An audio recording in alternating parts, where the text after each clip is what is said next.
Hello, সবাই কেমন আছো? আজকের আর একটা নতুন রেসিপি তোমাদের সঙ্গে শেয়ার করতে চলে আসলাম। এই দেখো, কাঁঠালের দানার ভর্তা। সবার বাড়িতে মোটামুটি এখন কাঁঠালের দানা পাওয়া যাবে।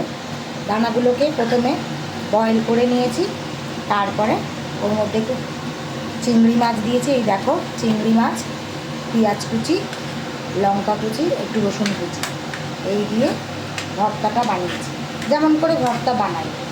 আর মোটামুটি ভর্তাটা হয়ে এসছে।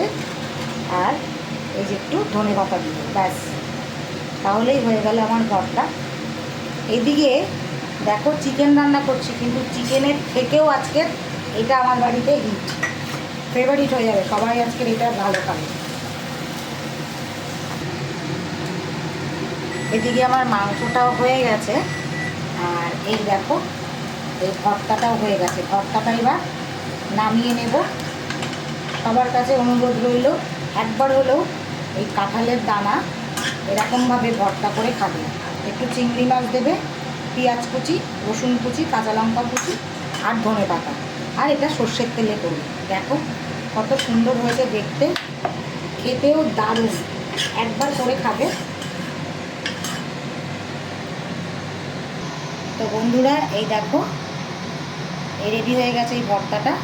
গরম গরম ভাতে দারুণ লাগবে। অবশ্যই তোমরা একটু ট্রাই করো এবং কমেন্ট করে জানিও কেমন হয়েছে। তো টাটা বন্ধুরা, সবাই ভালো থেকো, সুস্থ থেকো।